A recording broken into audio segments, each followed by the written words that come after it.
असं कोणतंच प्रकरण नाही आहे महाराष्ट्रात ज्याच्यात बीडचं कनेक्शन निघत नाही आहे. 1 महिन्यापासून सुरू झालेला हा भोंदू जो अशोक खरात प्रकरण चालू आहे त्याचं आता बीडचं कनेक्शन निघलं आहे. कनेक्शन काय आहे तर एक पत्रही निनावी ते पाठवलं गेले रुपाली ठोंबरे यांना आणि त्या पत्रात उल्लेख असा आहे इथल्या महिला पदाधिकाऱ्यांचा. माझ्यासोबत आहेत सध्या आता राष्ट्रवादी काँग्रेस शरद पवार गटाच्या नेत्या हेमा पिंपळे. आपण त्यांच्याशी बोलूया. नेमकं काय पत्र आहे, या पत्रात काय आहे? नाही, हे पत्र आपल्यासारख्या प्रसारमाध्यमांच्या बंधूंनीच मला हे पत्र पाठवलं आणि मी ते काल काळजीपूर्वक वाचलं. अतिशय गंभीर आरोप त्या पत्रामध्ये केलेले आहेत. त्या पत्रामध्ये गर्भलिंग निदान बीडमध्ये होत होतं आणि ते बेकायदेशीररित्या होत होतं याचाही उल्लेख आहे. आणि ते पत्र जे आहे ते टाईप केलेलं पत्र आहे आणि त्याच्याखाली मी बीडकर म्हणून हस्ताक्षरात ब्ल्यू पेननी सही केलेली आहे आणि त्याच्याबरोबर काही डॉक्युमेंट जोडलेले आहेत जे व्यक्तिगत आहेत. परंतु त्यामध्ये अशोक खरातकडे बायका पाठवल्या जायच्या अशा प्रकारचा गंभीर आरोप केलेला आहे. आणि त्यामध्ये माजी राज्य महिला आयोगाच्या अध्यक्षाच्या कृपेने आणि सहकार्याने आणि मार्गदर्शनाने होत होतं आणि बीडमधल्या कोणीतरी महिला आहेत पदाधिकारी त्यांच्या थ्रू हे सगळं होत होतं असं त्या पत्रात उल्लेख केलेला आहे. आणि ही अतिशय गंभीर बाब आहे. अशोक खरातसारख्या नराधमाला जर कोणी बीड जिल्ह्यातून सहाय्य करत असेल आणि बीड जिल्ह्याला बदनाम करत असेल तर तो अक्षम्य गुन्हा आहे असं माझं वैयक्तिक मत आहे. आपल्या माध्यमातून ज्यांनी कुणी हे पत्र पाठवलेलं आहे त्यांना माझी नम्र विनंती आहे की आपण बीड जिल्ह्यातलं वातावरण दूषित करू नका. बीड जिल्ह्याच्या पुरोगामित्वाला कुठंतरी धक्का बसेल असं करू नका. आपल्याला जर खरंच ह्यामध्ये सगळी सत्यता माहिती असेल तर आपण आपली ओळख गुप्त ठेवून आपण तात्काळ एसपींची भेट घ्या. बीडच्या एसपींची भेट घेऊन पोलीस प्रशासनाला मदत करा.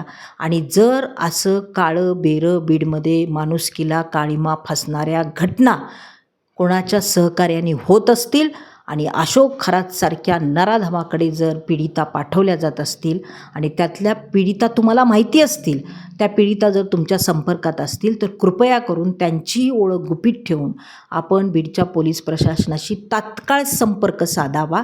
कारण अगोदरच आपला बीड जिल्हा हा स्त्रीभ्रूण हत्येमध्ये काही दिवसापूर्वी देशाच्या पटलावर आला होता, जो रेड झोनमध्ये आला होता शिरूर तालुका. आता कुठं बीड जिल्ह्याचं स्त्रियांचं प्रमाण जे व्यस्त होतं ते समप्रमाणात आता स्त्रिया होत चाललेल्या आहेत. आणि असं असताना जर या घटना कुठं होत असतील तर ते अतिशय गंभीर बाब आहे ही. त्यामुळं मला ज्यांनी कुणी हे निनावी पत्र लिहिले त्यांना कळकळीची विनंती करायची आहे की तुम्ही बीडचं हे पुरोगामित्व आहे ते जपा. बीडला विनाकारण बदनाम करू नका. तुम्ही तात्काळ बीडच्या एसपीच्या संपर्कात या आणि सत्यता काय आहे, तुमच्याकडं काही डॉक्युमेंटरी पुरावे असतील ते द्या, व्यक्तिगत पुरावे असतील ते द्या आणि SITकडेही तुम्ही संपर्क साधा आणि याचं दूध का दूध पाणी का पाणी करा. कृपया करून तुम्ही याच्यामध्ये एसपींची भेट घ्या. ज्यांनी पत्र पाठवलंय त्यांचा नावाचा उल्लेख वगैरे आहे याच्यात? त्याच्यात मी काल वाचलं त्याच्यामध्ये उल्लेख आहे, पण काय आहे माहिती आहे का, ह्याच्यात क्रॉस व्हेरीफाय केलं पाहिजे. आणि ज्या कोणी हे पत्र लिहिलेलं आहे त्यांची नैतिक जबाबदारी आहे. त्यांनी पुढं आलं पाहिजे. आणि हे जे वातावरण गढूळ होत चाललेलं आहे ते अशोक खरातसारख्या नराधमाच्या साह्याने जर असे कृत्य होत असतील तर ज्यांनी कुणी निनावी पत्र आहे त्यांना माझी विनंती आहे की अशोक खरातसारखी वृत्ती ठेचायची असेल तर तुम्ही तात्काळ SITशी आणि पोलीस प्रशासनाशी संपर्क करा. तुम्ही या संदर्भात आता एसपींशी वगैरे भेट घेणार आहेत? नाही, काय आहे, मी तर सगळ्या आपल्या माध्यमातून 2 दिवस झालं आव्हान करते की एसपीनी तर हे सगळं तुमच्या बातम्या प्रसारित होत आहेत, प्रिंट मीडियाला प्रसारित होत आहेत, ते वाचलेच असतील ना, ऐकले असतील ना. त्यांनी मोठं कारवाई केली पाहिजे. त्यांच्याकडे एवढ्या मोठ्या टेक्नॉलॉजीज अवेलेबल आहेत.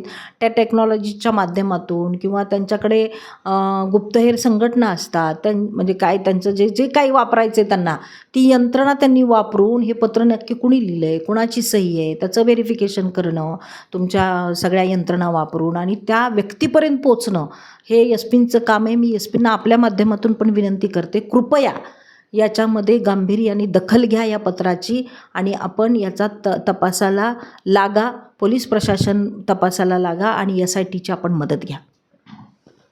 एकंदरीत पाहायचं झालं तर हे निनावी पत्र पाठवले कोणीतरी रुपाली ठोंबरे यांना. आता सगळ्यात महत्त्वाचं म्हणजे हे पत्र कोणी पाठवले, या पत्रात कोणाच्या नावाचा उल्लेख आहे आणि हे पत्र आता पब्लिश होईल का आणि सर्वात महत्त्वाचा बीडकरांना पडलेला प्रश्न, किती महिला पदाधिकारी नेमकी आहे तरी कोण? कॅमेरामॅन मुकुंद चिंचकर सोबत मी बाला शिंदे, लोकांच्या टीव्ही बीड.